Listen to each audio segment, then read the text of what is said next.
damos inicio al curso de DIPER-C. Este curso está organizado por la empresa de capacitaciones Dicitur, empresa dedicada a la formación profesional en diferentes áreas como son administración, marketing, logística, seguridad industrial, entre otros. Tenemos como finalidad promover la formación profesional mediante estos cursos para poder contribuir al crecimiento y desarrollo profesional de cada uno de los peruanos. El temario para este curso consta de introducción a la identificación de peligros y evaluación y control de riesgos, identificación y evaluación de riesgos de seguridad e higiénicos, identificación y evaluación de riesgos ergonómicos, identificación y evaluación de riesgos psicosociales y finalmente caso práctico. En esta oportunidad tenemos como ponente al ingeniero Jesús Miguel Medrano Alcalá. Cuenta con una maestría en prevención de riesgos laborales, ingeniero titulado y colegiado de industrias alimentarias, especialista en seguridad y salud en el trabajo, inocuidad alimentaria, refrigeración y sistemas integrados de gestión QHSSE. Es líder en procesos de homologación y auditoría QHSE, experto en training, mentoring y andragogia, docente de educación superior en diversas instituciones educativas en Perú, ponente y conferencista internacional. Cuenta con una experiencia profesional de más de 10 años, ocupando cargos de jefatura a nivel nacional, liderando sistemas de QHSSE. Ahora sí, doy pase al ponente para que pueda iniciar el curso de IPER-C. Bueno, estimados, antes de comenzar, quisiera primero, ¿no?, hacer una pequeña introducción de este curso que es muy importante, porque cuando hablamos de la matriz per se, hablamos de una metodología que sin duda alguna parte desde la ley, ¿no?, de seguridad y salud en el trabajo, la ley 21783 y su respectivo reglamento, que es el Decreto Supremo 005-2012, donde se establecen los diferentes tipos de mecanismos, los diferentes tipos también de estándares asociados a la necesidad de las organizaciones en identificar todo tipo de peligro que pueda poner en riesgo la vida de los trabajadores, que no solo los identifique, sino que también los evalúe con la premisa de poder evaluar diferentes tipos de características que puedan incrementar la probabilidad de un accidente. Y lo más importante, cómo controlar esos accidentes donde la probabilidad de que ocurran podría ser baja, moderada o alta, ¿no? Entonces, eso es lo que la matriz per se nos va a ayudar a determinar, y todo con el fin de generar una cultura preventiva, ¿no? Porque lo que vemos en pantalla es un mensaje muy asociado a lo que es la cultura preventiva de seguridad en las organizaciones, que es el objetivo también de la ley de seguridad, ¿no? La ley de seguridad y salud en el trabajo, a través de la elaboración de una matriz per se, busca generar una cultura interdependiente, adecuada, efectiva en las organizaciones. Haciendo también un breve comentario para ya meternos de lleno en el curso. Hoy en día, en el Perú, en los últimos 4 o 3 años, el número de accidentes mortales ha ido en aumento. Por ejemplo, en el 2018 hubieron 161 accidentes de trabajo mortales. En 2019 la cifra se disparó a 239 y el año pasado hemos terminado con 182 accidentes de trabajo mortales, ¿no? En 2021, 2020 la cifra fue de 155 aproximadamente, y hoy en día nuevamente el año pasado nuevamente ha subido. Entonces si analizamos las estadísticas en un ambiente o estamos de repente en un contexto muy complicado en materia de seguridad y salud en el trabajo, donde la mayoría de dichos accidentes han sido por actos inseguros, condiciones inseguras, que parten desde una mala planificación en un sistema de gestión de seguridad y salud en el trabajo que tiene como finalidad brindar a los trabajadores un ambiente de trabajo saludable, seguro, confortable, adecuado. Lo que veo en pantalla ahí es el enfoque preventivo para prevenir accidentes. Esas laminitas de queso que ustedes pueden ver ahí en pantalla corresponden a cada barrera de control que se coloca o se diseña, se elabora para prevenir accidentes. Por ejemplo, la primera lámina de queso que vemos ahí podría estar asociada a barreras para prevenir actos inseguros.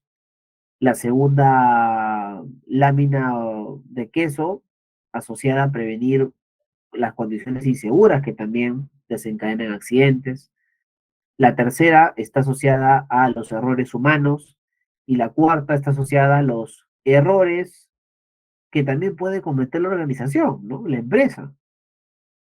Y lamentablemente cuando estas tres barreras se alinean y cada lámina de queso tiene fallas, se producen desviaciones que cuando se alinean pueden dar o dejar el camino limpio, idóneo para que se genere un accidente, es por lo cual vamos a establecer estrategias importantes o metodologías como el IPRC para hacer que estos agujeros que vemos en pantalla no se alineen, no crezcan y no generen, se podría decir, daño a las barreras de control que tenemos en las organizaciones. Entonces, este modelo que ustedes ven es el famoso modelo del queso suizo, Soldier Reason, donde explica muy claramente, ¿no? De que si en una organización, por más barreras, por más controles que tú implementes, como el uso de los CPPs, como por ejemplo los monitores ocupacionales, como por ejemplo la elaboración de la matriz hiper, o controles como asociados a control de ingeniería, etcétera, por más que tú implementes controles en tu organización, en algún momento estos controles pueden fallar y se van a unir, lamentablemente, para desencadenar un accidente, un incidente de trabajo. Y la palabra hazard que ven ustedes ahí en la parte superior significa peligro, ¿no? Entonces, por ahí quiero comenzar. Los peligros son los que están al acecho o se podría decir alertas a poder meterse por estas desviaciones, por estos errores, por estas fallas, por estos huecos en las láminas de queso suizo, para poder meterse el peligro alineado con todos los agujeros que se van dando o se van presentando en la organización, producto de errores y fallas y desencadenar, repito, el accidente y que este se haga realidad. Entonces, conclusión, el enfoque preventivo busca cerrar esos agujeros, cerrar esas barreras, fortalecer las barreras a partir de controles efectivos adecuados que vamos a hallar a partir de la matriz I per C. ¿Qué significa I per C? I de identificación, P de peligros, E de riesgos, E de evaluación y C de controles, ¿no? Y la metodología I per C. Incluso el I per C sufrió algunas modificaciones, o mejor dicho, la normativa ligada a I per C sufrió algunas modificaciones a partir del accidente que ocurrió ya hace algún tiempo atrás, en el 2019, en McDonald's, en este fast food, donde lamentablemente una persona falleció producto de una descarga eléctrica, ¿no? Lamentablemente. Y producto de esta descarga eléctrica es que Sunafil actualiza algunas disposiciones asociadas también al IPC, pues, ¿no? A cómo se debe considerar la elaboración del IPC, donde se debe incluir al personal con discapacidad, donde se debe incluir personal gestante en el hiper, donde se debe considerar las observaciones de los monitoreos, donde se debe observar las consideraciones de los accidentes de trabajo, las consideraciones asociadas también a la vigilancia médica, etcétera, ¿no? Entonces, hay un antes y un después también en ese accidente lamentable para poder actualizar y elaborar adecuadamente las matrices hiper-C, ya que eso es lo que vamos a ver a continuación.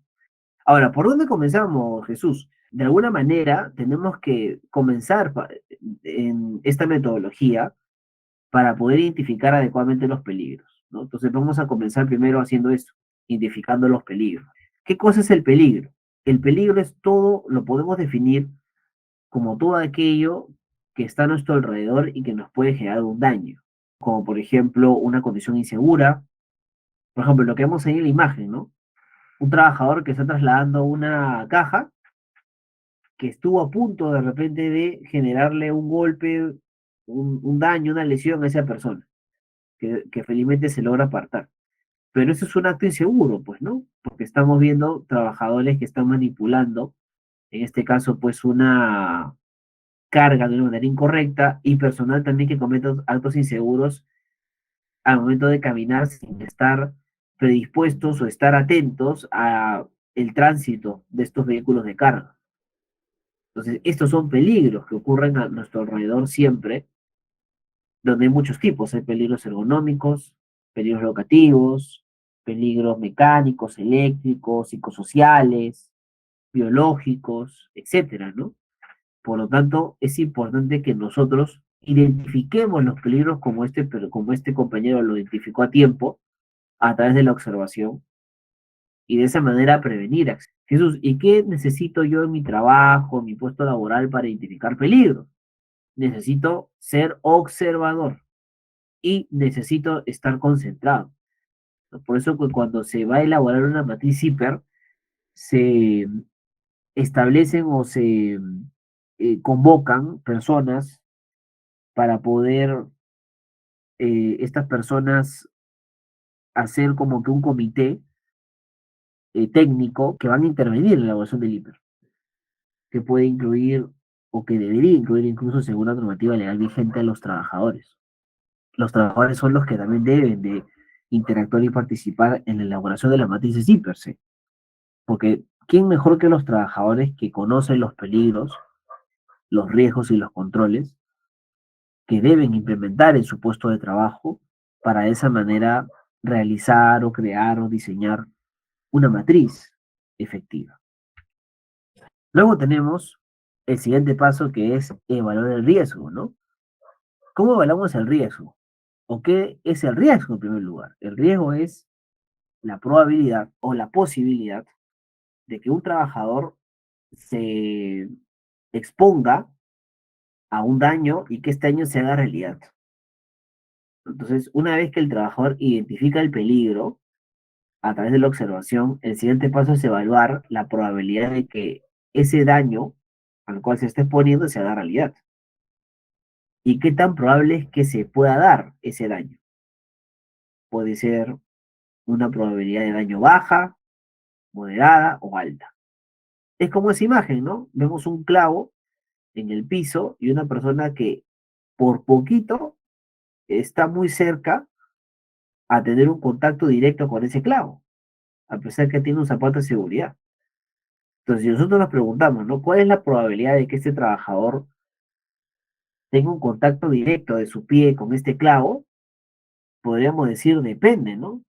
Depende de las circunstancias, depende de qué tan concentrado esté en el trabajo, depende de repente de algún tipo de condición en el área, depende de algún estado anímico, de repente está con prisa o de un error humano que él pueda cometer, de repente está completamente desconcentrado, distraído, ¿no?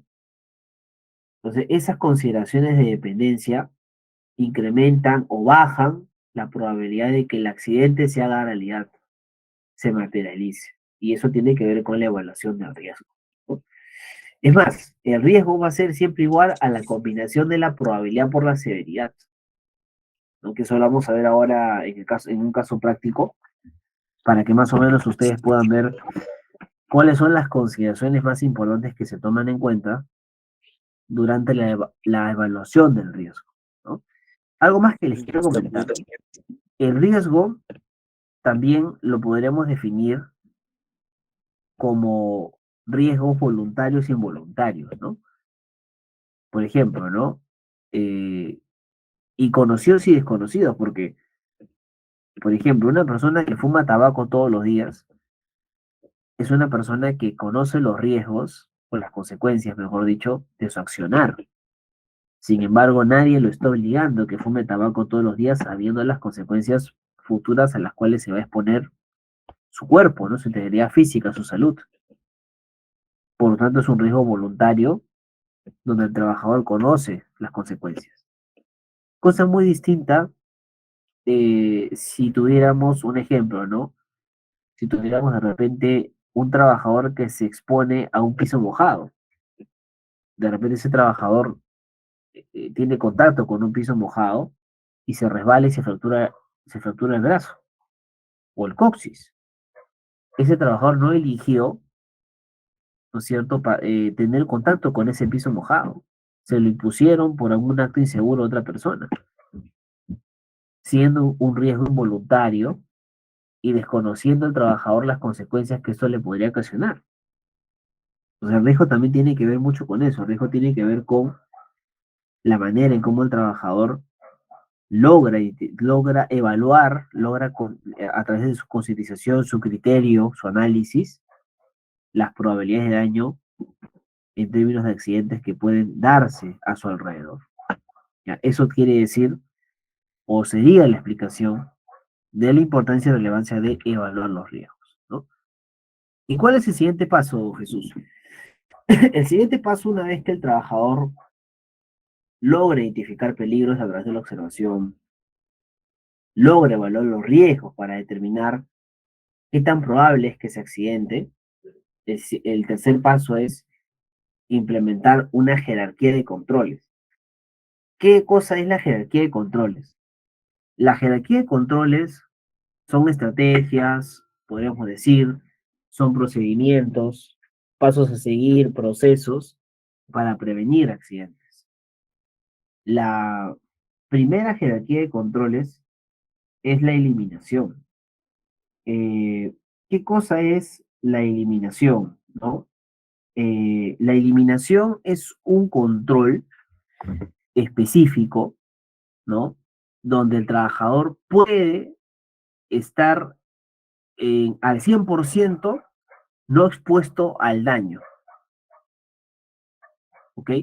Es cuando logramos eliminar la fuente de origen del peligro al cual el trabajador se va a exponer o se está exponiendo. Mientras que la sustitución vendría a ser un control donde nosotros podemos sustituir, reemplazar alguna actividad, material, equipo peligroso por otro que es menos peligroso. Y ahorita vamos a ver algunos ejemplos para que más o menos me puedan entender. Tenemos, por ejemplo, también controles de ingeniería. ¿Qué son los controles de ingeniería? Los controles de ingeniería vendrían a ser controles, por ejemplo, ¿no? Asociados a el diseño de máquinas, procesos o equipos que van a ayudar a aislar al trabajador del peligro. Mientras que los controles administrativos vendrían a ser controles asociados a procedimientos, a señales de seguridad, hojas de seguridad, etcétera, ¿no? Y la última barrera de control es el EPP, ¿no? ¿Qué cosa es el EPP? El EPP es lo que conocemos como los equipos de protección personal. Y los equipos de protección personal muchas veces pensamos que es la única barrera de control ante accidentes, si no es así. Como podemos ver, es la última barrera de control. ¿Y por qué es la última barrera de control, Jesús? Porque tanto los controles administrativos como los EPP son controles menos efectivos que los anteriores, como lo es el control de ingeniería, sustitución y eliminación. ¿Por qué son menos efectivos? Porque depende mucho estos controles para que sean efectivos, valga la redundancia, de la concientización del trabajador. Por ejemplo, si el trabajador, por más que tú le brindes el mejor EPP, el mejor zapato, el mejor guante, el mejor lente, para que de esa manera no se exponga un accidente, si no lo utiliza, el control va a ser en vano, ¿no? Va a ser en vano. De todas maneras, el trabajador se va a accidentar y el control se va a volver cero. Igual en un control administrativo. Por más que al trabajador le indiquemos, ¿no? Que una manera de disminuir lesiones, quizás a nivel musculoesquelético, es que realice una pausa activa, y esto no lo analiza el trabajador, el control nuevamente se vuelve cero. Si le decimos que cumpla con una señal de obligación de uso obligatorio de guantes, de lentes o de mascarilla, y repito, no lo hace, el control se vuelve cero nuevamente. Por eso son controles blandos, se le llama. Los controles administrativos y los EPP son controles blandos. Mientras que los más efectivos vendrían a ser la eliminación, sustitución y control de ingeniería. ¿Ok? Vamos a hacer una pequeña recapitulación. Existen, ya hablamos de la importancia de los peligros, donde el peligro viene a ser todo aquello que nos puede generar un daño al trabajador, que puede ser un acto inseguro, una condición insegura. Hay peligros incluso visibles e invisibles, ¿no?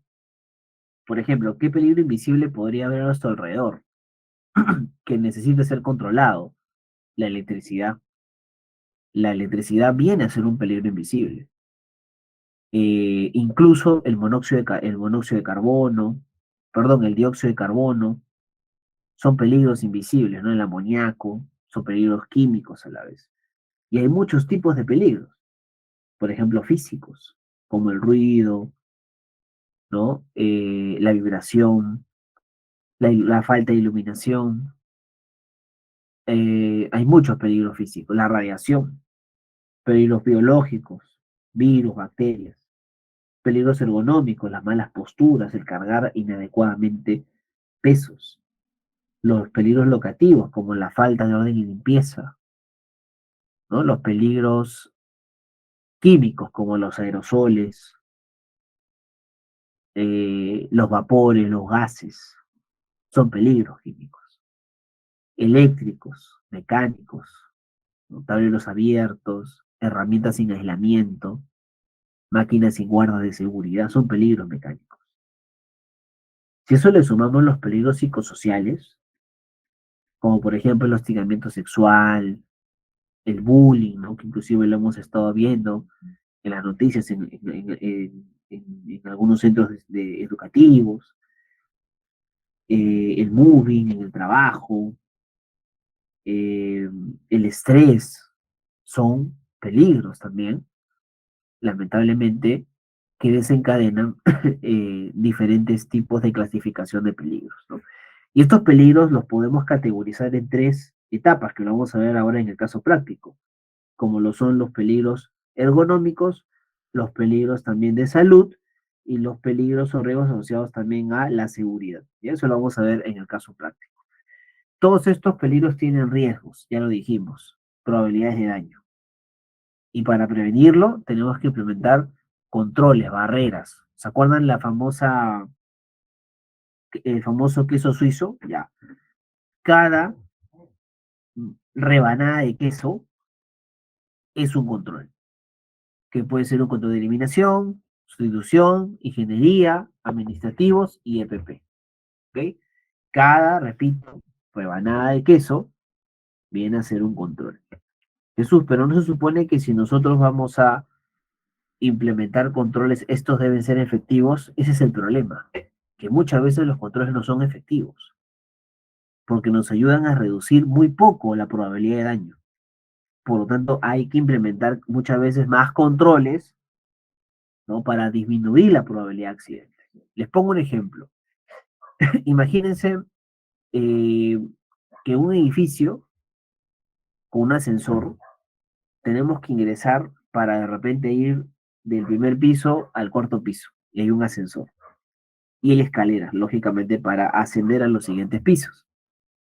Si yo quisiera, y ahí hay riesgo seguramente en esta actividad que es el uso de este ascensor, hay un riesgo de atrapamiento de manos a la hora que las puertas del ascensor cierran, de manos, de partes del cuerpo, de la ropa, qué sé yo. De repente un control de eliminación ante esta actividad, o este peligro, mejor dicho, podría ser que las personas pues no utilicen el ascensor, para de esa manera no exponerse al riesgo de atrapamiento que podría darse, ¿no? Y de esa manera usar las escaleras. Pero de repente al usar las escaleras estamos incrementando otro peligro más, que es el ergonómico, porque, o incrementando el riesgo de fatiga. Por lo tanto, de repente podremos implementar otro control, que podría ser sustitución, que podría ser el uso de las escaleras. Pero ya dijimos que quizás no va a ser un control todo efectivo porque podría desencadenar otros peligros. De repente, ante este peligro de tratamiento, podríamos implementar un control de ingeniería. Como cuál, por ejemplo, implementar un sensor en las puertas de este sensor para esa manera, cada vez que hay un atrapamiento, pues las personas no se queden atrapadas y las puertas se abran de manera automática. Quizás podremos implementar un control administrativo, que podría ser colocar una señal o un cartel grande donde se indique que queda prohibido que mientras que las puertas cierren alguien salga o entre, ¿no? Y que se respete el aforo del ascensor, porque de repente lo que generan atrapamientos es cuando las personas quieren salir a última hora o quieren entrar a última hora al ascensor. Pero, y la pregunta siguiente es, un control, si hay riesgo de atrapamiento de manos, por ejemplo, un control sería darles guantes de seguridad a cada persona que llega a este edificio y sube por el ascensor, o utiliza, perdón, el ascensor. No, no es cierto. Entonces, muchas veces, con este ejemplo que quiero llegar, que los EPPs, como los guantes, los cascos, los lentes, los respiradores, el bloqueador solar, que también vendría a ser un EPP, ¿no? Las casacas térmicas, un mandil antiácido, una ropa para arco eléctrico, un traje para materiales peligrosos, es un EPP, que muchas veces, repito, es la última barrera de control que nosotros como especialistas de seguridad tenemos que considerar, ¿no? Pero hoy, muchas veces cuando no se tiene mucho conocimiento del tema, ¿qué se hace en una organización, no? Lo que se hace es hacer la ley del cangrejo, ¿no? O sea, ir de atrás hacia adelante. A todo le asignamos EPPs, a todo le asignamos casco, guantes, lentes, cuando no es lo adecuado. No es lo adecuado ante cualquier riesgo o peligro, repito, implementar, utilizar un EPP, ¿no? Y acá está justo lo que les comentaba, miren, ¿no? Ahí están un peligro, ¿no? Un peligro es una condición insegura. ¿Qué cosa es una condición insegura, Jesús? Una condición insegura que es un peligro a la vez es todo lo que está a nuestro alrededor que puede generar un accidente. Por ejemplo, esa carga, ¿no? Que está a punto de caerse. Vemos una carga que está siendo izada. Vemos como una de las eslingas que está donde se ha conectado el soporte de la carga está a punto de romperse por el desbalance, por el mal estado y por la mala sujeción de la misma. Entonces es una condición insegura. Versus o sumado al acto inseguro. ¿Qué es un acto inseguro? Es toda acción que un trabajador comete en contra de su propia seguridad o en contra de, en este caso, pues sus compañeros, ¿no? Las personas que trabajan junto a ellos. Que en este caso vemos que es la distracción que ellos están, en la cual se encuentran y que no les deja darse cuenta que están por debajo de una cara que está a punto de caerse encima, es un acto inseguro. Esto va a desencadenar incidentes y accidentes. ¿Qué cosa es un incidente? Un incidente es todo aquello, ¿no? Es todo aquello que a nosotros, pues, nos... eh, es todo aquel evento que tiene potencial de generar un daño, pero que este no ocurre. Eso es un incidente. Ojo, hay incidente, pero también hay incidente peligroso, ¿ah? Son dos cosas. Un incidente, repito, es todo evento que tiene potencial de causar daño, pero que no genera al final una perturbación funcional orgánica del cuerpo en una persona. Por ejemplo, y vemos, ¿no? Que se rompió la carga y faltaron 2, 3 segundos para que la carga impacte en los trabajadores. Ahora esto no ocurrió y por lo tanto este evento, este suceso se le considera un incidente. La normativa actual de seguridad y salud del trabajo también nos dice que un incidente también es todo evento que puede ser controlado a través de primeros auxilios. Claro, supongamos que de repente, producto de esa caída, de esa enorme carga, de repente un trabajador de ellos le rozó producto de la fricción de la caída, el material uno de sus dedos. O sea, tuvo contacto, friccionó uno de sus dedos. Pero de repente el golpe es muy leve, que basta controlar, que se puede controlar de repente ese golpe, esa fricción con una pomada, con una curación, y el trabajador puede seguir laborando sin problema. Bueno, eso se considera un incidente, porque la curación, la frotación son primeros auxilios. Por lo tanto, eso se consideraría un incidente.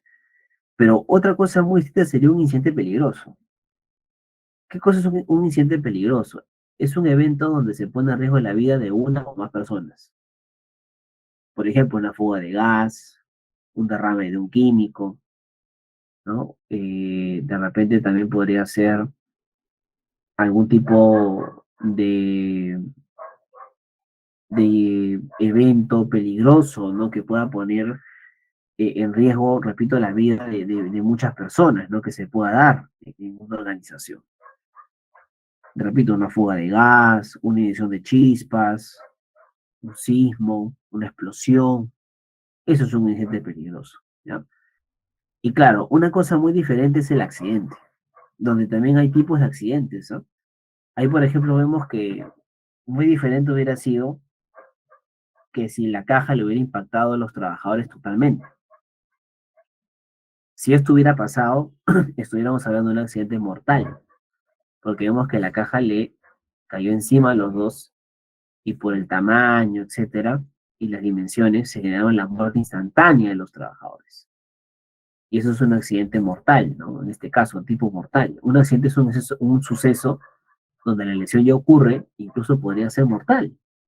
Hay muchos tipos de accidentes. Hay accidentes leves, accidentes incapacitantes y el accidente que acabamos de ver, que es el accidente mortal, ¿no?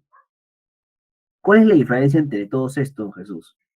El accidente leve es un accidente que se da, y es bueno saberlo, ¿ah? Porque eh, definitivamente hay mucha diferencia. El accidente leve es un accidente cuando el trabajador tiene máximo un día de descanso médico, no tiene más de un día de descanso médico. Imaginemos que de repente la caja cae, pero los trabajadores tienen zapatos de seguridad. Entonces la caja le impacta en el zapato de seguridad, el trabajador como tiene el zapato con punta de acero, la lesión no es tan grave, el trabajador puede, yendo a un hospital, ¿no? Yendo de repente a la zona del tópico de la empresa, el médico, la enfermera le dice, parece que no es grave, pero mejor por precaución descansa y el día siguiente ya vienes a trabajar. Eso es un accidente leve. Pero si ya el trabajador sufre una fractura, eso ya es un accidente incapacitante total temporal. ¿Por qué total temporal? Porque la fractura, el hueso vuelve a pegar en algún momento. Pero si el trabajador hubiera perdido una mano o un brazo, estamos hablando de un accidente incapacitante total permanente, ¿no? Porque hay una pérdida anatómica del cuerpo. Y si le hubiera quitado la vida, ¿no? Como vemos ahí al trabajador, la carga, que es lo que estamos viendo en la pantalla, eso ya se le conoce como un accidente mortal, ¿no? Vieron que tanta diferencia existe, ¿no? Entre todo esto, ¿no? Por lo tanto, ¿cómo el hiper o el hiper C, ¿no es cierto?, me va a ayudar a mí a prevenir todos estos eventos, porque todos estos eventos son los que, por los cuales vamos a implementar, vamos a diseñar, etcétera, una estrategia, ¿no? Importante en materia de seguridad y salud en el trabajo. Primero hay que conocer los conceptos. O sea, hay conceptos que debemos tener al 100% claros, como lo es el peligro, ¿no? Repito, el peligro es todo aquello que nos puede generar un daño al trabajador, que le puede generar un daño a su integridad física o su salud. Y el riesgo es la probabilidad de que ese daño se haga realidad en el trabajador, se materialice. Se materialice esa fractura, se materialice esa quemadura, etcétera. Pero el peligro es a la vez todo acto subestándar o toda condición subestándar. ¿Qué es un acto subestándar? Es un acto, ¿no?, donde se pone en riesgo la vida del trabajador, o donde el trabajador no solamente pone en riesgo su vida, producto de un error, un lapsus, sino también pone en riesgo la vida de sus compañeros, ¿no? Según Jim Wilson, en el modelo de queso suizo que hemos visto, Jim Wilson dice lo siguiente, que un trabajador cuando comete un acto subestándar, lo hace de manera intencional como de manera no intencional. El error no intencional se da producto de lapsus o deslices, producto del olvido, producto de la falla de memoria, etcétera.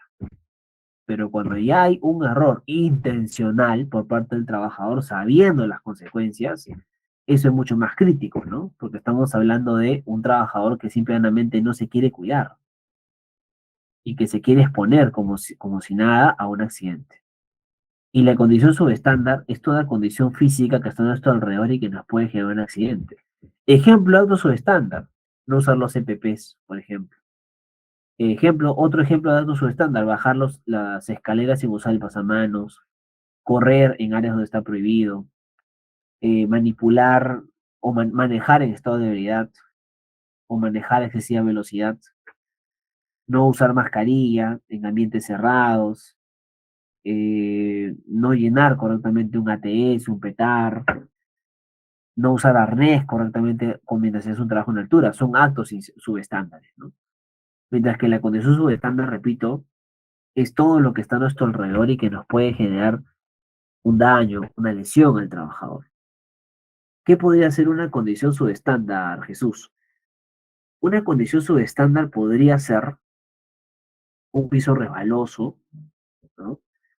Podría ser una escalera sin pasamanos, podría ser de repente una máquina sin guarda de seguridad, podría ser una máquina sin mantenimiento, un taller eléctrico abierto, herramientas hechizas, son condiciones subestándares que, repito, incrementan la probabilidad de daño en los trabajadores, ¿ya?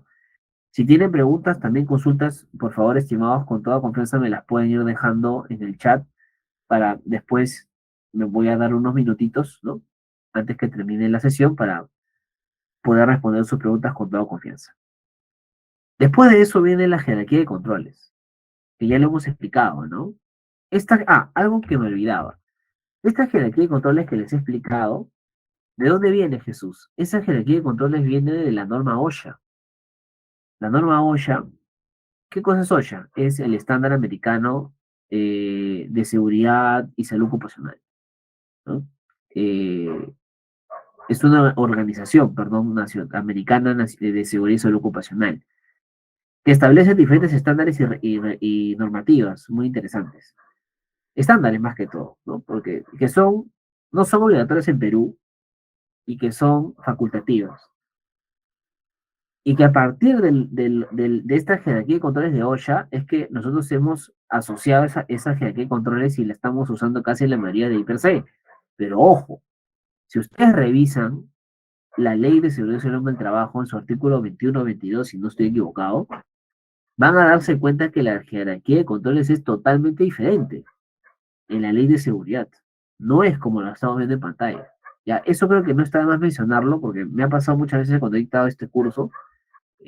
Algunos alumnos me han comentado, ¿no? Ingeniero, Jesús, me fui a un campamento de repente, qué sé yo, ¿no? Del gas de camisea, me fui a un campamento minero, etcétera, y a la hora de elaborar la matriz IPC, porque en estas empresas se llena algunos tipos de IPC específicos, ¿no? IPC línea base o continuo, y la jerarquía de controles no era como me enseñaron en algún momento. ¿A qué se debe? Y la explicación va por ahí, porque en nuestra normativa nacional vigente, esta jerarquía de controles que vemos en pantalla no es la que se especifica allí, sino que la usamos porque está acorde a un estándar internacional que no es obligatorio para el Perú, pero que lo estamos tomando como referencia. Así que me parecía importante igual mencionarles eso. Bien, ¿qué más? Probabilidad y severidad. ¿Qué es la probabilidad? Porque lo vamos a ver ahora más tarde, en un rato más tarde en el caso práctico. La probabilidad es todo aquello que va a incrementar la ocurrencia del evento o disminuir también, ¿no? Y la severidad es la consecuencia de lo que al trabajador le puede pasar, que podría ser una fractura, una quemadura, una fatalidad incluso, una amputación, qué sé yo. Entonces, estos conceptos tienen que estar clarísimos, ¿no? Tienen que estar clarísimos para, o al momento, que repito, pues desarrollemos, implementemos, etcétera, la norma, la metodología, ¿ya? Ahí está justo lo que les decía, ¿no? Lo que es un peligro. El peligro es toda fuente, situación o acto con el potencial para causar daño humano, deterioro de la salud, daños físicos o una combinación de estos según la ISO 45K 2018. Pero la normativa actual vigente nos habla que el peligro es toda situación o característica intrínseca de algo capaz de ocasionar daños a las personas, equipos, procesos y ambiente, ¿no? O sea, en conclusión, el peligro puede ser todo aquello que está a nuestro alrededor que nos puede generar daño, pero también todo tipo de fuente peligrosa. ¿A qué se refiere Jesús con fuente peligrosa? Eso también se especifica en OSHA. Por ejemplo, la mordedura de un perro, por ejemplo, es un peligro. Pero ¿qué peligro podría ser? ¿Qué tipo? Biológico. Porque si el perro tiene rabia, la rabia es un virus. Entonces, esa mordedura de un perro, si yo analizo la fuente peligrosa, ¿no? Es de tipo biológico. ¿Qué más podría ser un peligro de acuerdo a la fuente? Las heces de palomas, por ejemplo, ¿no? O las heces de gatos. Cuando hay demasiada concentración de heces, ¿no?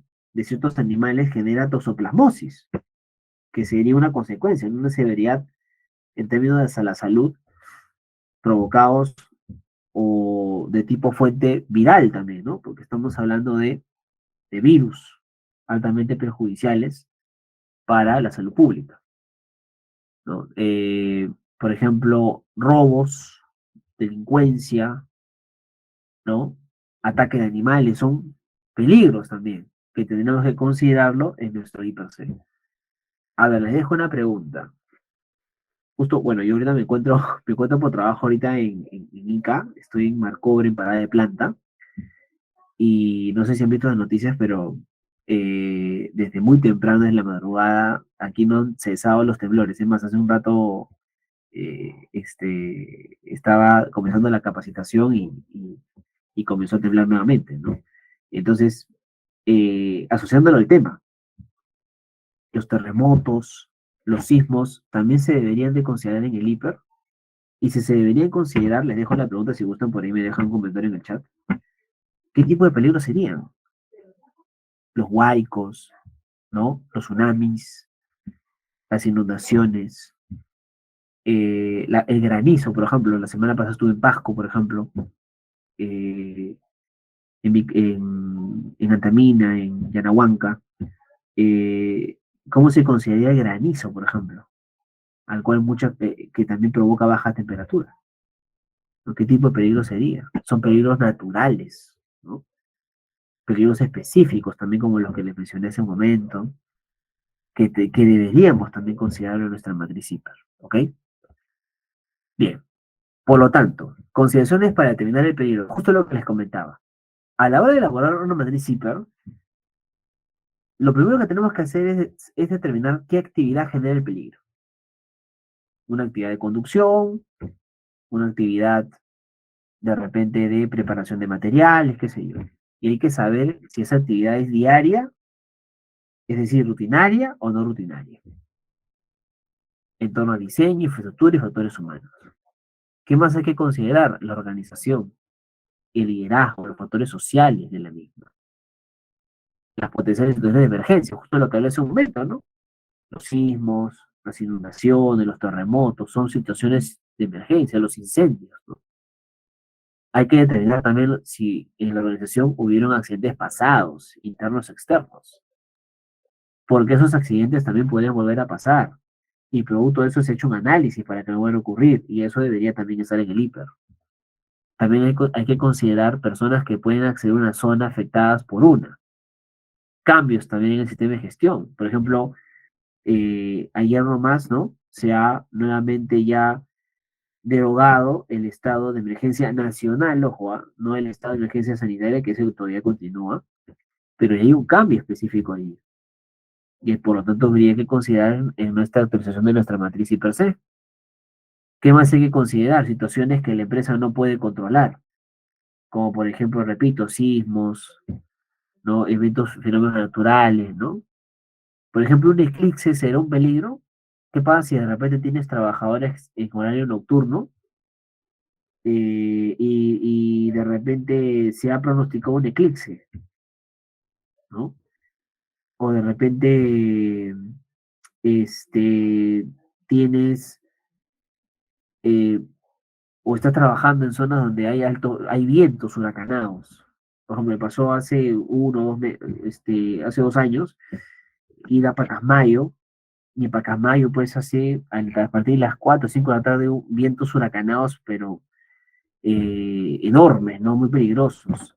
Entonces, si tú tienes esa situación que tú no puedes controlar porque es un tema natural, y estás haciendo trabajos en altura, en andamios multidireccionales inclusive, tienes que haber considerado en tu matriz per se continua, específica, ese peligro, de todas maneras. ¿Ok? Bien, ahora, ¿cómo categorizamos los peligros? Acá está justo lo que les comentaba más o menos más temprano. Los peligros se tienen que categorizar. Y aquí tenemos, por ejemplo, los peligros físicos. Ojo, cuando me refiero a la palabra físico, la palabra físico no se refiere a la anatomía del trabajador. La palabra físico se refiere al agente peligroso que está presente en el ambiente, como por ejemplo el ruido, la temperatura, las vibraciones, las radiaciones, ionizantes, no ionizantes, ultravioleta, son peligros físicos, ¿no? La baja temperatura, la alta temperatura, el estrés térmico, incluso diría yo, que también debería ser un peligro físico, ¿ok? Luego tenemos los químicos, ¿no? Donde está la presencia de repente de polvos, vapores, gases, humos metálicos, aerosoles. Por ejemplo, un trabajador cuando utiliza una compresora, ¿no? Para poder pintar, esa compresora libera aerosoles, ¿no? Con pintura. Si vamos o analizamos la fuente del peligro, es un peligro químico, es aerosol. Cosa muy diferente de un aerosol de una persona humana que estornuda, ¿no? Y de repente tiene gripe. Entonces, ese aerosol se convierte en un bioaerosol y por su fuente peligrosa lo categorizamos como biológico. Porque los peligros biológicos se clasifican en bacterias, virus, hongos, plagas, ¿no? Etcétera. Levaduras también, ¿no? Disergonómicos, ¿no? Disergonómicos son peligros asociados a el aspecto musculoesquelético del trabajador, como por ejemplo posturas inadecuadas, movimientos repetitivos, levantamiento de carga, sobreesfuerzo, ¿no? Son peligros ergonómicos. Carga postural estática, ¿no? Cuando el trabajador está mucho tiempo sentado, mucho tiempo parado. Psicosociales, el estrés, la carga de trabajo, la sobrecarga de trabajo, el moving, el hostigamiento sexual, las comunicaciones deficientes entre compañeros. ¿Qué más podemos considerar aquí, no? Podemos considerar la desigualdad salarial, ¿no? Etcétera, ¿no? La desigualdad de género, etcétera. También son temas psicosociales. Físico-químicos, ¿no? Incendios, explosiones, también son una categoría de peligros, ¿no?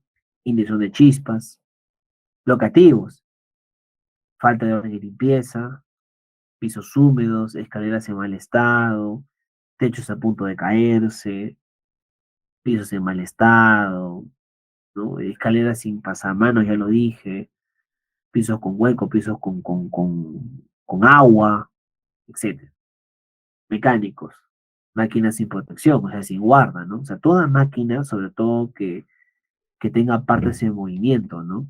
Que tenga cadenas, que tenga poleas, toda máquina que realmente tenga mecanismos, ¿no? Rotativos, tiene que tener una guarda de seguridad. Si no tiene esa guarda de seguridad, pues lamentablemente el trabajador existe una alta probabilidad de daño, de riesgo que se quede atrapado. Herramientas defectuosas, ¿no? También, herramientas hechizas, vehículos en mal estado, calderos sin mantenimiento, son peligros mecánicos. Eléctricos, ¿no? Tableros eléctricos deteriorados, cables eléctricos expuestos, herramientas, ¿no? Sin mantenimiento eléctrico o sin aislamiento, eh, enchufes sobrecargados, uso de cables mellizos, uso de llaves que no son termomagnéticas, son peligros eléctricos, ¿no? Como lo vemos ahí en la pantalla. Pozos a tierra sin mantenimiento, etc. Bien, ¿y qué es el riesgo? El riesgo es igual a la probabilidad de que ocurra un suceso peligroso por la gravedad del daño. Es decir, el riesgo es igual a la probabilidad por la severidad según la ISO 45K. Y nuestra normativa actual vigente nos indica que el riesgo es la probabilidad de que un peligro se haga realidad, se materialice y genere daño a las personas y equipos y al ambiente. El riesgo se evalúa y se mide en torno a situaciones de tolerabilidad, o sea, el riesgo puede ser tolerable, moderado, importante e intolerable. Pero ¿en base a qué se evalúa el riesgo? Se evalúa en base a la probabilidad de que el daño, repito, se materialice, de que el daño se haga realidad, que va a depender, ya dijimos, de múltiples características. Va a depender del personal expuesto, de la actividad, si es rutinaria o no, va a depender si el trabajador está capacitado, va a depender si el trabajador, este, si el trabajador realiza la actividad sola, si la organización ha preparado, ¿no? Ciertos controles, etcétera. O sea, va a depender de algunos aspectos que lo vamos a ver ahora en el caso práctico, ¿no? De algunos indicadores. Y está, ¿no? Justamente la metodología está, o sea, el formato está asociado a la RM 050-2013, donde la normativa nos indica que el nivel de probabilidad está clasificado en tres parámetros. Una probabilidad de accidentabilidad baja, cuando el daño ocurrirá raras veces, media, cuando el daño ocurrirá en algunas veces, y alta, cuando el daño ocurrirá siempre o casi siempre, ¿no? Y también se clasifica en ligeramente dañino, dañino y extremadamente dañino para la interpretación, ¿no? Interpretación. Pero también el nivel de riesgo, justamente la interpretación nos habla, ¿no? De que si en algún momento el nivel de riesgo asociado a la probabilidad no sale de 9 a 6, quiere decir que el riesgo es significativo y se deben hacer esfuerzos para reducir el riesgo. Si la sumatoria de, la probabilidad, de los índices de probabilidad, que lo vamos a ver ahora, está entre 17 y 24, quiere decir que la actividad es significativa y que su interpretación sería que no debe comenzarse el trabajo hasta que se haya reducido el riesgo también, y puede que se precisen recursos considerables para controlar el riesgo. Sin embargo, si la sumatoria de los índices de probabilidad nos sale entre 25 y 36, el nivel de riesgo es intolerable, donde no se debe comenzar ni continuar el trabajo hasta que se reduzca el riesgo de una manera urgente, porque hay una alta probabilidad de que se genere un accidente inclusive hasta mortal. Eso es lo que nos da a entender esta interpretación, ¿no? Algo muy distinto a que si la sumatoria del índice de probabilidades es de 5 a 8, donde el daño es tolerable y el riesgo no es significativo. Al igual que si nos sale trivial, donde no se necesita adoptar ninguna acción, ya que la probabilidad de daño es muy, muy diminuta, ¿no? Y ahí está, justamente, ¿no? ¿De qué va a depender, Jesús, la sumatoria del índice de probabilidad? De cuatro indicadores. Primero, el índice de personas expuestas, ¿no? Voy a colocar uno en mi matriz hiper, que lo vamos a ver ahorita después del break, ¿no? Voy a colocar en matriz hiper de 1 a 3, el número 1, perdón, si las personas que se van a exponer a la actividad, al peligro, son de 1 a 3 personas. Voy a colocar 2 si las personas expuestas son de 4 a 12. Y voy a colocar 3 si las personas que se van a exponer al riesgo, a la actividad, son más de 12. Por eso que tengo que conocer cuántas personas en mi área laboral van a hacer una determinada actividad. Índice de procedimiento. Voy a colocar 1 en mi matriz hiper si estos procedimientos de seguridad existen y son suficientes. 2, si existen estos procedimientos parcialmente, o sea, más o menos, y no satisfacen mucho a los trabajos. Y 3, si es que no hay procedimientos en la empresa. Otro indicador, capacitación. Colocaré 1 en la matriz hiper si el personal está entrenado, conoce el peligro y lo previene. 2, si el personal está más o menos entrenado y no conoce el peligro muy bien. Y 3, si es que el personal no está capacitado en la actividad en materia de seguridad. Y por último, exposición al riesgo, ¿no? O sea, ¿cuántas veces se hace esa actividad? Si se hace una vez al año, voy a colocar el número 1. Si se hace una vez al mes, voy a colocar 2. Y si esa actividad se hace una vez al día, o sea, todos los días, voy a colocar el número 3. Al final, todos estos indicadores, índice de personas expuestas, procedimientos existentes, capacitación, exposición a riesgo, lo sumo y me va a dar el índice de probabilidad, que lo voy a multiplicar por la severidad, ¿no? Donde voy a colocar 1, mi severidad 1, si la lesión no genera incapacidad en el trabajador. Colocaré 2 si sí podría considerar o generar una lesión con incapacidad temporal, o sea, una fractura, por ejemplo. Pero si hay una probable consecuencia de que la lesión sea permanente, o sea, amputación o fatalidad, voy a colocar el número 3. Si me salió mi severidad 3 y mi probabilidad, un ejemplo, ¿no? Sumando, no todo, me salió 9, 9 por 3 me sale 27.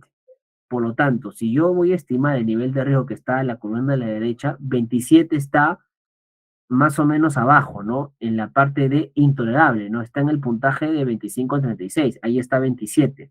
Entonces mi grado de riesgo sería intolerable. ¿Y qué quiere decir intolerable? Acuérdense, ¿no? Intolerable quería decir que no se debe comenzar ni continuar el trabajo hasta que se reduzca el riesgo, dice. Si no es posible reducir el riesgo, incluso con recursos limitados debe prohibirse el trabajo, claro. Si mi trabajo, o sea, si en mi hiper no me ha salido que la actividad que yo acabo de evaluar es intolerable, es decir, sencillamente no debo de paralizar el trabajo. Y no debería comenzar a hacer la actividad o el trabajo mientras que no se adopten las medidas necesarias para poder prevenir un accidente. ¿Ok? Nosotros, además de la normativa actual vigente, que es la ley de seguridad y salud en el trabajo, ¿no? La ley 29783, tenemos también normativas asociadas al sector minero, y ahí está el decreto supremo 024/2016 de energía y minas, que también ha sido modificado justamente hace poco a partir del decreto supremo número 023/2017, donde también se especifica una metodología importante para poder interpretar el nivel, la descripción, la probabilidad de frecuencia del evento y la frecuencia de exposición en torno a un determinado IPRC, que puede ser continuo, línea base o específico, ¿ya? Donde también la metodología es muy similar a lo que les acabo de mencionar, no solo que acá lo estamos mencionando para que ustedes de todas maneras lo tengan presente, porque si alguno de ustedes de repente está asociado o trabaja, ¿no? O tiene interés en trabajar en el sector minero, esta normativa es la que va a estar vigente y va a estar relacionada con la explicación en torno a la elaboración de la matriz CIPRE que estamos viendo el día de hoy. Igual aquí, ¿no? Se toma en cuenta también una severidad, como pueden ver, se toma en cuenta también factores de seguridad y factores de ambiente, ¿no? Para poder contrarrestar y categorizar las medidas de seguridad y evaluaciones de riesgos en la matriz IPRC, ¿no? Tal cual lo ven ahí. Y esto es muy parecido a lo que ya mencioné, como les comentaba, pero prácticamente repito, todas estas tablas de evaluación de riesgos y de severidad y de probabilidad y de frecuencia tienen que ver directamente con la normativa de energía y minas. Incluso su jerarquía de controles, como podemos ver también, está asociada a lo que mencioné más temprano, que es el proceso de eliminación, donde se busca eliminar el peligro a partir de una eliminación física del peligro, sustitución, donde se sustituye materiales, procesos, operaciones o equipos menos peligrosos, ¿no? Por ejemplo, acá, ¿no? De repente acá vemos la actividad de voladura de roca, ¿no? O, o riesgo de desprendimiento de roca. La eliminación sería generar de repente una voladura de roca a distancia, ¿no? Eliminación. Sustitución, de repente, para que el trabajo no se exponga a la voladura o desprendimiento de roca, usar robots, ¿no? Como se hace en algunas minas. Control de ingeniería, de repente implementar, como vemos acá, diferentes tipos de soportes, ¿no? Tipo espárragos adecuados para poder prevenir derrumbes o algún tipo de desprendimiento de roca. Control administrativo, señalización, colocar señales, ¿no? Peligro, desprendimiento de roca, tratamiento, etcétera, ¿no? Y el último control es el EPP, ¿no? Y nos damos cuenta que con darle un casco al trabajador, con darle guantes, a pesar de que le caiga todas las rocas encima, el guante no lo va a salvar. ¿No? El casco tampoco, ¿no? El casco no va a soportar las diferentes dimensiones, toneladas de este desprendimiento de roca. Por lo tanto, es el último control que debemos tomar en consideración, ¿no? Como vemos ahí en la pantalla. Por eso les comentaba al principio, ¿no? Siempre el MP va a ser la última manera de control. Ahora, ¿cuáles son los pasos a seguir, ¿no? Para la elaboración, nuevamente repito, de la matriz I per se.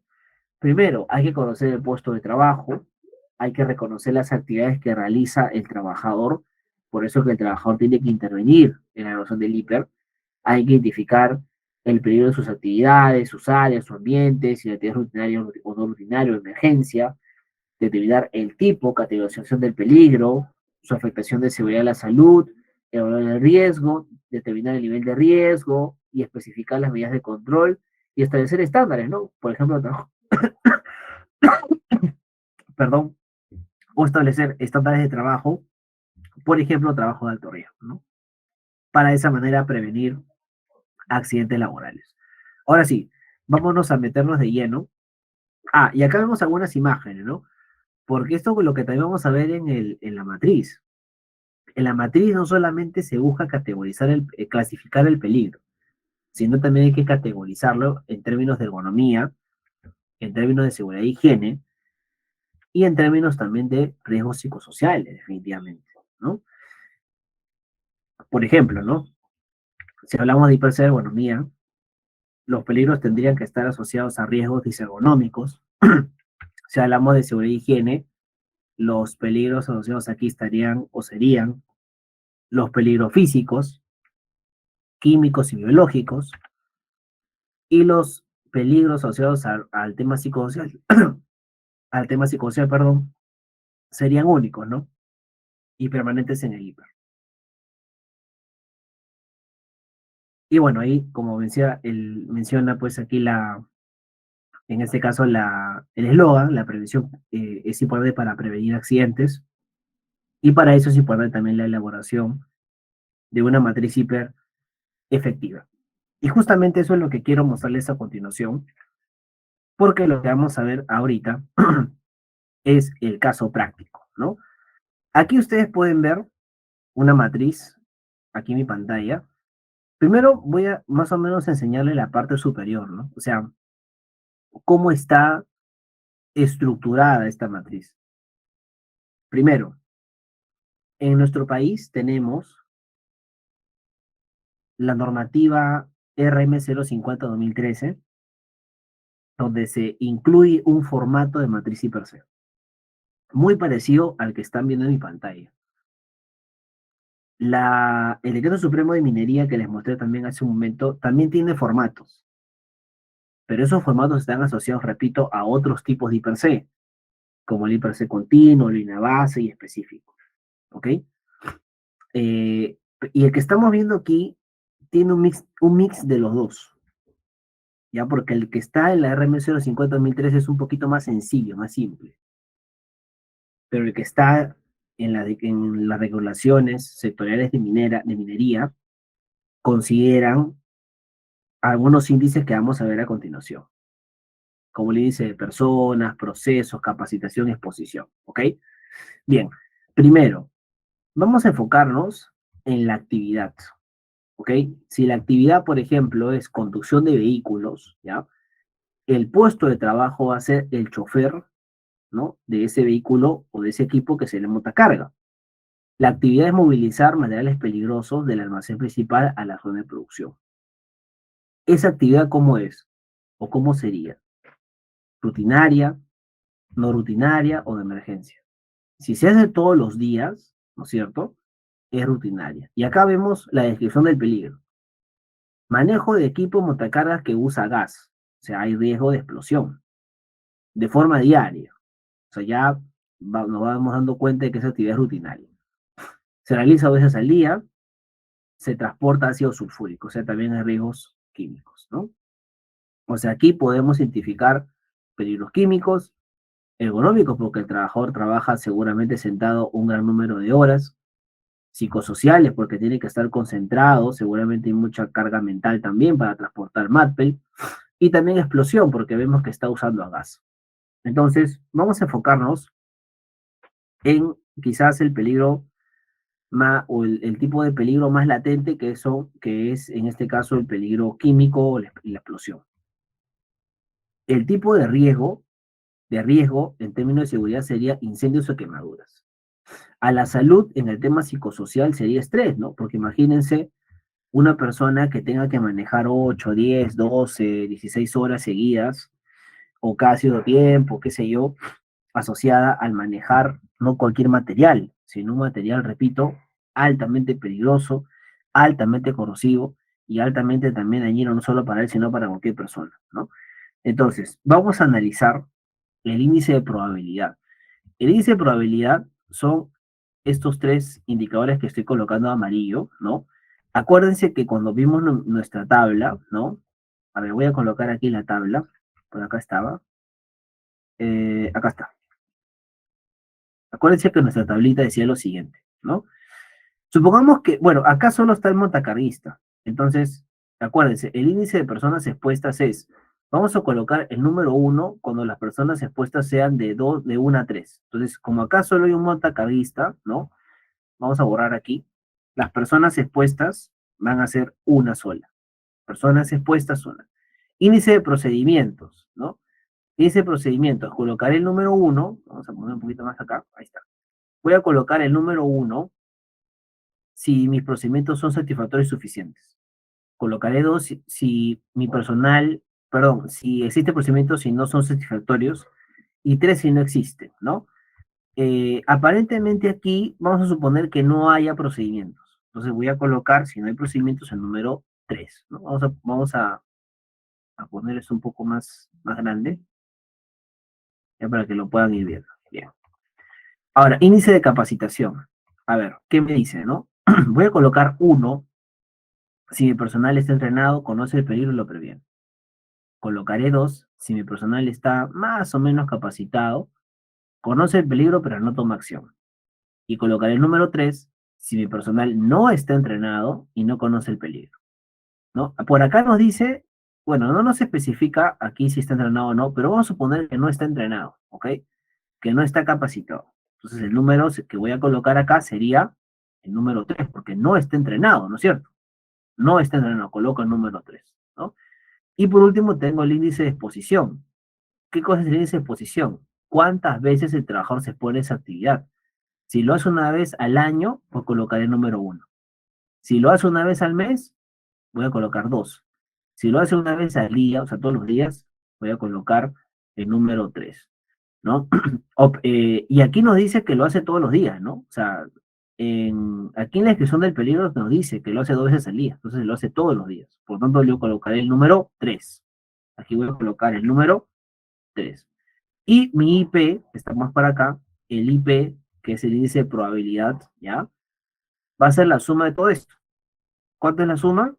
La suma me da 10. ¿no? Me da 10. Vamos a poner esto acá. Me da 10, ¿no? Me da 10. Entonces, ya tengo el IP, que es el índice de probabilidad. Me falta el IS. ¿Qué era el IS? IS era índice de severidad. Acá está. Voy a colocar 1, ¿no? Si la probabilidad de que mi trabajador se exponga a un daño o le ocurra una lesión sería de un incidente, una lesión leve, de repente sin mucha gravedad, y que no le genere incapacidad. Si eso es el caso, colocaré el número 1, si es que hay lesión sin incapacidad. Si hay lesión con incapacidad temporal, donde este montacarguista podría sufrir de repente una fractura o una quemadura, colocaré 2. Pero si este montacarguista se expone a una lesión incapacidad de permanente, ¿no? Producto de la exposición a esas explosiones o contacto con químicos, colocaré el número 3, ¿no? Entonces, ahí ya, lógicamente, tenemos que analizar el contexto, ¿no? Y tendríamos que analizar mucho el criterio y la realidad de la situación, ¿no? Entonces, para colocar o elegir de repente 2 o 3. De repente, lo ideal sería elegir el 3 porque estamos hablando de materiales peligrosos, ¿no? La severidad puede ser altísima. Si coloco 3 como índice de severidad, ¿no es cierto? Tendría como nivel de riesgo, que sería lo siguiente, el nivel de riesgo va a ser la multiplicación de ambos, ¿no? De esto que voy a colocar en rojo, ya tengo el IP, que es el índice de probabilidad, y ya tengo el IS, que es el índice de severidad. La multiplicación de ambos me va a dar, ¿qué cosa? El nivel de riesgo. Entonces, 10 por 3, ¿cuánto es? Es 30, ¿no? Esto que lo voy a colocar de color rosado, ¿no? El nivel de riesgo, ¿no? Ahora, ¿qué tipo de riesgo es 30? ¿No? Si vamos a la tablita, acá está, ¿no? Acuérdense, esto era la tablita que nos indicaba más o menos el nivel de riesgo. Nos ha salido 30, ¿no? 30 está acá, miren, intolerable. ¿Y qué decía nuestra metodología según la RM050-2013 de interpretar esto, ¿no? De que si nos salió 30 quiere decir de que no se debe comenzar ni continuar el trabajo hasta que se reduzca el riesgo. Si no es posible reducir el riesgo, incluso con recursos ilimitados, debe prohibirse el trabajo. Por lo tanto, el riesgo es significativo. Entonces, yo aquí en mi matriz colocaré tipo de riesgo, ¿qué cosa? Intolerable, ¿no? Y aquí sería rojo, pues, ¿no? Sería color rojo y el riesgo sería significativo. Y lo que tengo que hacer ahora es implementar, ¿no es cierto?, diferentes tipos de controles para bajar este 30, disminuir y llegar a un riesgo lo más residual posible. Quizás aquí no voy a poder eliminar del todo el peligro y el riesgo, porque si no tendría que dejar el conductor al montacarguista que usar el equipo. Tampoco puedo sustituir el equipo, ¿no? Porque el montacargas es indispensable. Pero de repente lo que sí podría hacer es implementar un montón de ingeniería, como por ejemplo el uso de coextintores, sistemas de drenaje, ¿no? Independizados para contener el derrame, niveles adecuados de ventilación en almacenamiento, ruta, control, uso y descarte de, uy, perdón, y descarte de, del ácido sulfúrico y envases, o también un control administrativo, como pausas activas, rotar en los puestos de trabajo, mejorar el liderazgo, ¿no?, del área, capacitar al personal en el manejo de materiales peligrosos, como son ácidos, balones de gas, y capacitar también al personal pues en emergencias médicas, ¿no? Para saber cómo actuar ante una situación real. Incluso podría considerar el uso de PPs como cascos, zapatos de seguridad, mascarillas KN95, uso de alcohol, uso de careta, bueno, eso es por el tema de la prevención de COVID, ¿no? Mientras que dure la emergencia sanitaria al menos, ¿no? Entonces, estos controles van a hacer que mi riesgo baje, definitivamente, y llegue a un riesgo residual. Y quizás ya no sea 30, de repente baje a 27, 25, 26. Pero aún así bajando, quizás aún siga siendo intolerable. ¿Y eso qué quiere decir, Jesús? Que de todas maneras esa actividad nunca se va a hacer. No, significa que de todas maneras esa actividad, por más que quieras bajar algunos indicadores, no lo vas a poder hacer o no vas a poder hacer que la actividad sea tolerable, ¿no? Porque sus mismas condiciones laborales así la marcan y la establecen y la dirigen, ¿no? Como es un trabajo en altura, un trabajo con MATPEL, un trabajo en caliente, mayormente no van a ser trabajos que no sean importantes o intolerables, siempre van a ser o van a estar en esta clasificación, ¿no? Lo importante es que al menos pase de intolerable a importante al menos, ¿no?